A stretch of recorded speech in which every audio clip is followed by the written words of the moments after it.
vai entrar 42, 43 semana que vem. E nós temos aqui a parábola dos talentos, que é a 40ª parábola, que se encontra no livro de Mateus, no capítulo 25, versículos 14 a 30. Nós vamos fazer a leitura da palavra, onde se encontra a parábola dos talentos. Vamos lá. Preste bastante atenção. Os irmãos podem acompanhar aqui pelo nosso telão, pela nossa tela.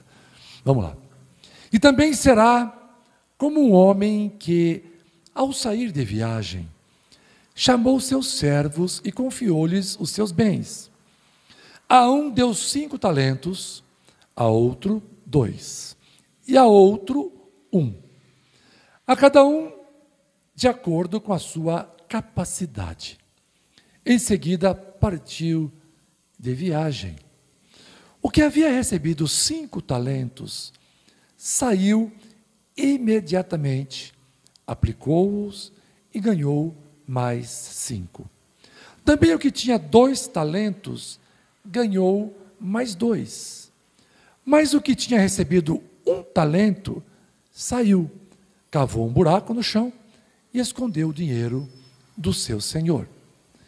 Depois de muito tempo, o senhor daqueles servos voltou e acertou contas com eles.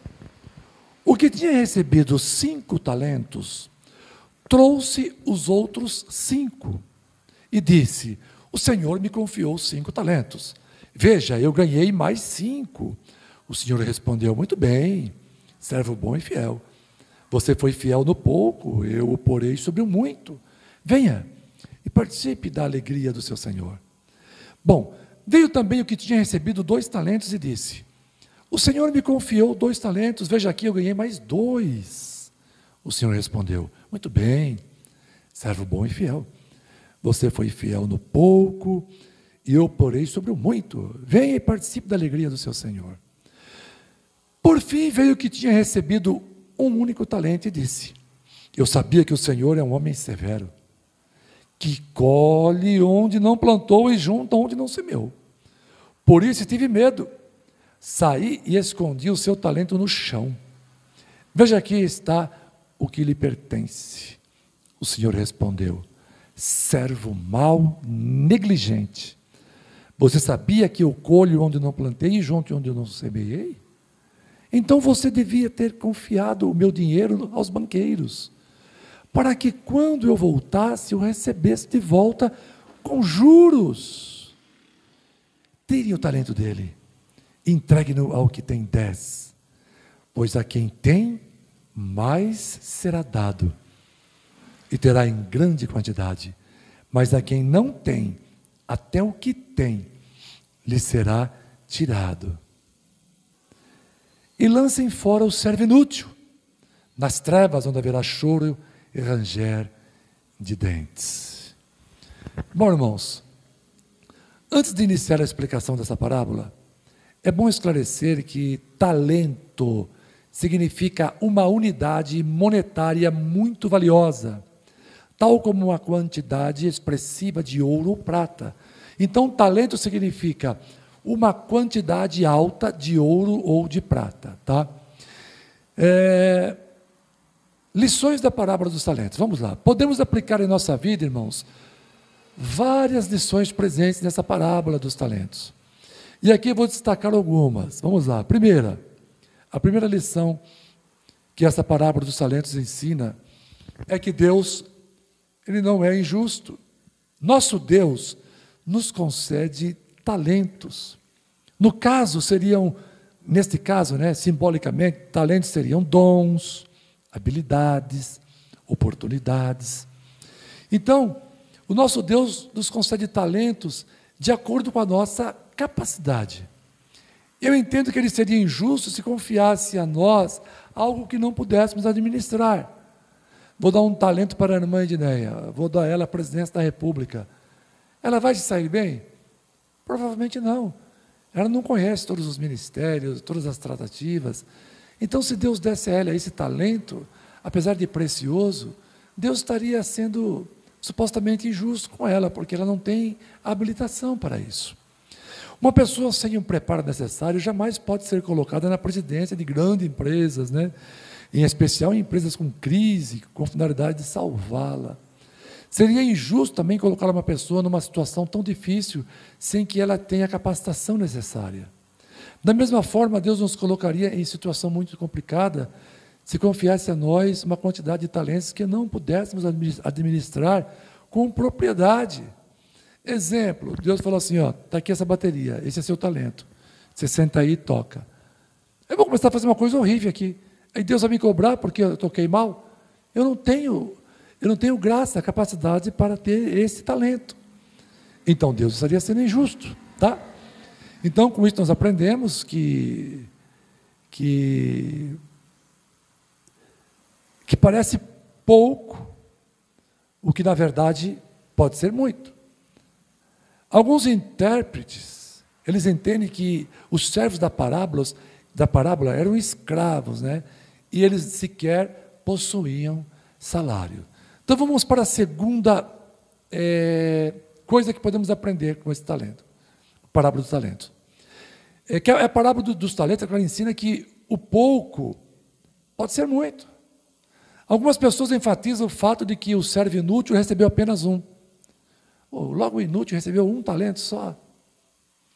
Mas aquele único talento representava um montante equivalente a 20 anos de salários. Como eu já expliquei para vocês, talento é uma quantidade top. Por exemplo, em questão monetária de dinheiro brasileiro, talento seria uma nota de R$200, entendeu? Te deu um talento, te dei R$200.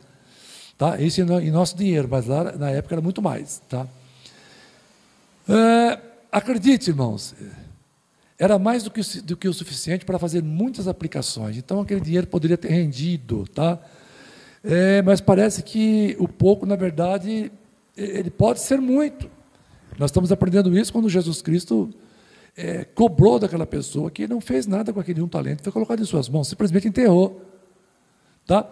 E se considerarmos que aqueles servos eram trabalhadores comuns na época, o servo que recebeu apenas um talento teve em suas mãos uma quantia que, muito provavelmente, nunca havia ganhado em toda a sua vida. Talvez por isso que ele ficou meio assustado, pegou aquela quantia e enterrou. Por causa da expectativa de vida daquele tempo, irmãos, boa parte das pessoas, elas não chegavam aos 20 anos de trabalho. Mesmo que aos olhos de alguém pareça ser pouco, o que Deus nos confia sempre é muito. Deus dá muita importância às coisas que Ele confia em tuas mãos. Por exemplo, aqui na igreja, Deus confiou nas mãos da Michele a vida das crianças. Deus confiou nas mãos da Michele o talento de ministrar na vida das crianças. Então, nossa irmã Michele precisa ensinar as crianças o caminho que elas devem seguir. Porque se ela não fizer isso, Deus, ao voltar, ao ter o encontro no juízo, vai cobrar. Eu te dei um talento e você enterrou. Deus colocou em minhas mãos, por exemplo, o talento de pastorear a igreja. Ele me deu vários talentos, na verdade, quando você está pastoreando, equivale a mais ou menos 5 talentos, o que é um cargo muito expressivo, de muita responsabilidade. A Bíblia diz que Deus vai cobrar do pastor pela vida das ovelhas. Imagine eu responder pela vida das ovelhas. Tem que responder pela minha vida dos outros ainda. É fácil isso, irmãos? Não. Mas eu preciso administrar esses talentos que Deus colocou em minhas mãos. Deus deu a Edneia o talento de mexer nessa parte da mesa de som, está mexendo ali, rodando aqui. Parece que é simples, mas em casa ela tem que fazer, preparar tudo isso. Não é simples. Ela não está ali sentada apertando o botão. Existe todo um trabalho feito por trás disso. Está sentada aqui apertando o botão. E mais algum outro trabalho que ela faz na igreja. E se ela não fizer, porque Deus confiou a ela pelo menos os 2 talentos, se ela não fizer, no dia do juízo ela será cobrada. E olha como é sério. Vai jogar o rapaz no inferno, porque ele escondeu um único talento que Deus não colocou nas mãos dele. Ele não fez nenhum investimento naquele talento. Você precisa fazer investimento do talento que Deus colocou em suas mãos. Que nem o Renan Silva. Deus confiou nas mãos do Renan Silva a tesouraria da igreja. Ele precisa ter um controle do que está entrando, controle do que está saindo, controle de aonde está o dinheiro que sobra, quem está gastando o dinheiro que sobra e onde está gastando esse dinheiro, qual é o caixa que a igreja tem, tirando todas as despesas fixas, O que é que sobra? De repente não está sobrando nada, ok. Mas e as contas estão sendo pagas? Pagou a água esse mês, pastor? Pagou a luz? Pastor, não estou vendo a luz aqui esse mês. Será que o pastor não esqueceu? Então, são talentos que Deus colocou em suas mãos. Deus colocou nas mãos da Caroline, minha filha, o talento para cantar. Ela precisa cantar com alegria, ela precisa cantar, ensaiar, ela precisa treinar a sua voz. Ela tem que fazer o melhor. Deus colocou em minhas mãos o talento também de tocar esses instrumentos musicais. Eu preciso trocar essas cordas, eu preciso tirar um som bom, eu preciso tocar bem, eu preciso ensaiar. Eu preciso vir, de domingo, por exemplo, você chega aqui 6, 6h15, 6h20, 6h30 às vezes. Eu não, eu preciso chegar 5 horas, ou 5 e um pouco mais. Né? Eu chego 1 hora antes do que praticamente todo mundo aqui na igreja, praticamente todos. Eu chego 1 hora antes, porque eu preciso ensaiar, eu preciso administrar estes talentos que Deus me confiou. Porque se eu fizer a obra de Deus relaxadamente, Deus irá me cobrar. Portanto, a parábola dos talentos nos ensina que o pouco é muito. Outra coisa que a parábola dos talentos nos ensina, irmãos, é que nada do que temos é de fato nosso. Outros talentos aqui na igreja, da Iara, também do Renan, que ficam lá embaixo, evangelizando as pessoas que passam na porta, o próprio Renato, que ajuda na administração, recolhe as ofertas, distribui a ceia. Todos nós temos talentos aqui na igreja e todos nós precisamos cuidar desses talentos. Tá? Então, a parábola dos talentos também ensina que nada do que temos é de fato nosso. Nós somos apenas, irmãos, depositários. Não somos donos dos talentos que recebemos. A nossa função é administrar e zelar por aquilo que Deus nos confia. Ele é o dono dos talentos e continuará sendo o dono. Mas elas não conseguem enxergar, né? As pessoas não conseguem enxergar que um dia terão que prestar conta de tudo ao verdadeiro dono, não é verdade? Vamos lá, o que mais nós aprendemos com a parábola dos talentos? Nós aprendemos com a parábola dos talentos, que nós devemos multiplicar o que Deus nos dá.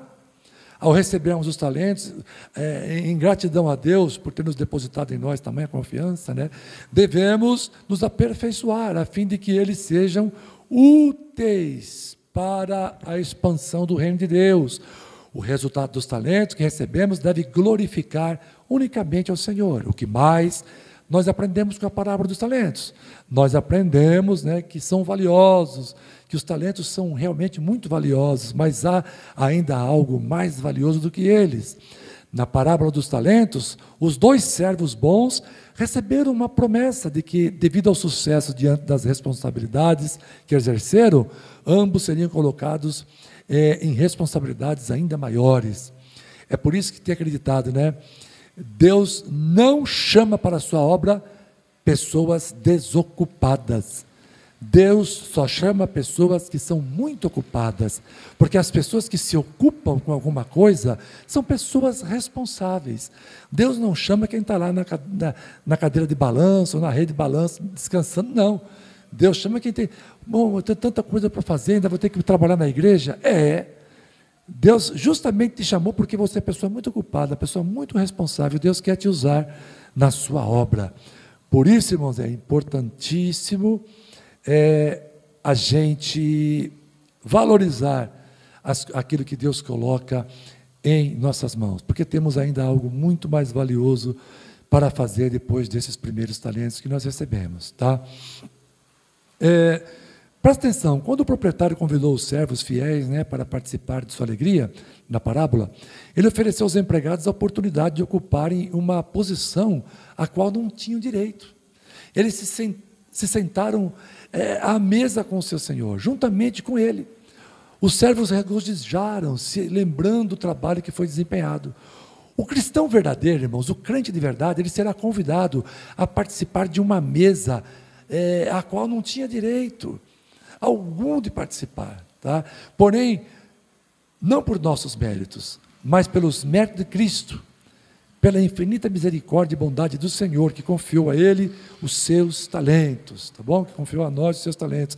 E esse servo fiel, né, o homem que faz a vontade de Deus, estará presente no grande banquete celestial, tá bom? E o que mais? A parábola dos talentos também ensina que o servo mau, além de negligente, ele é perverso e não assume a sua culpa. Se não lermos atentamente essa parábola, irmãos, poderemos até pensar que o servo inútil, ele não aplicou o seu talento porque se sentiu inferior aos outros, ou porque realmente teve medo de perder o talento do seu senhor, né? Algumas pessoas acabam até sentindo pena daquele servo, né? Porém, isso está errado, aquele servo não era inocente. É possível notar claramente que aquele servo era mau e perverso. Nas contradições de suas palavras, ele revelou uma natureza egoísta, que foi incapaz de perceber a bondade do seu Senhor. Tá? Ele disse: eu sabia que o Senhor é um homem severo, que colhe onde não plantou e junta onde não semeou. Alguns pregadores, irmãos,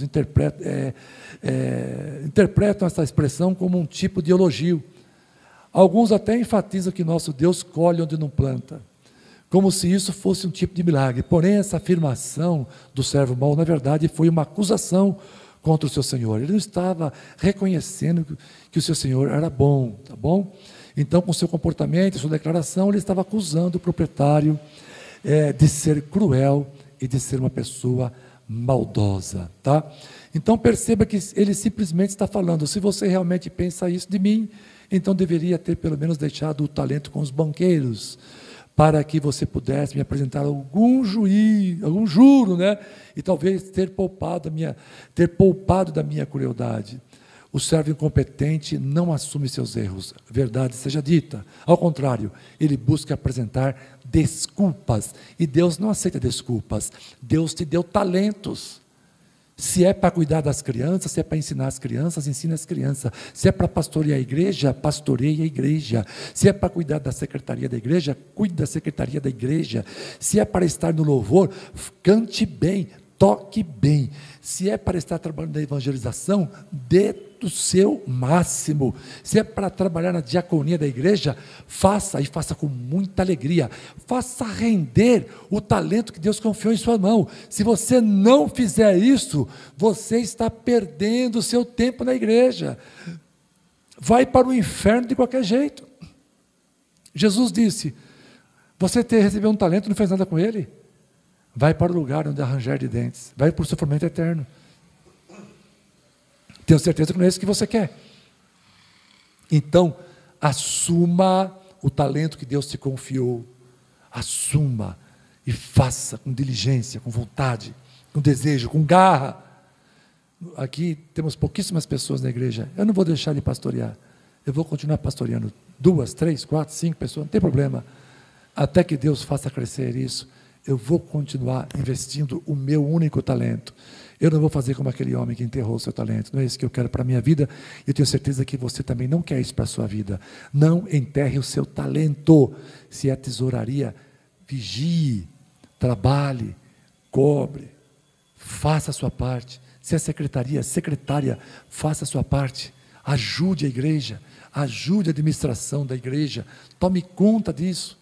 Tudo isso será cobrado um dia, irmãos. Isso aqui não é brincadeira, isso a igreja não é uma coisa qualquer. Isso aqui é muito sério, é a casa do Senhor. Um dia nós seremos cobrados, temos que tomar muito cuidado, tá? Com essa parábola dos talentos, tá bom? Então a parábola dos talentos também ensina que até o pouco que se tem será tirado. Aquele que tem um talento, mas não faz dele algo para render para o seu Senhor, até o que você tem vai ser tirado, você vai perder o seu talento. Isso é humilhante. O servo inútil era também mentiroso. Quando ele afirmou que devolveria tudo que pertencia ao seu Senhor, ele estava mentindo. O que de fato pertencia ao seu Senhor não era apenas o talento que o Senhor deu a ele, mas também o rendimento sobre o talento, porque as coisas desvalorizam com o tempo. Né? A inflação vai comendo. Tinha que render juro. Então, o que você faz para Deus tem que render juros. Não pega e vai fazendo de qualquer jeito, não. Eu não tenho tempo. Não, você vai ter que arrumar esse tempo. Se você arruma tempo para outra coisa na sua vida, você vai ter que arrumar tempo para Deus também. Né? Deus não é para ser colocado em segundo plano. Como posso cantar que Deus é o primeiro em meu ser, se para Ele não sobra sequer o tempo para desenvolver meus talentos? Tome cuidado com a parábola dos talentos. Tá? Quando depositamos uma quantia no banco, esperamos revê-la, né, corrigida, não é mesmo? Queremos ver juros. Esse é o nosso direito. Caso contrário, estaríamos sendo roubados. Né?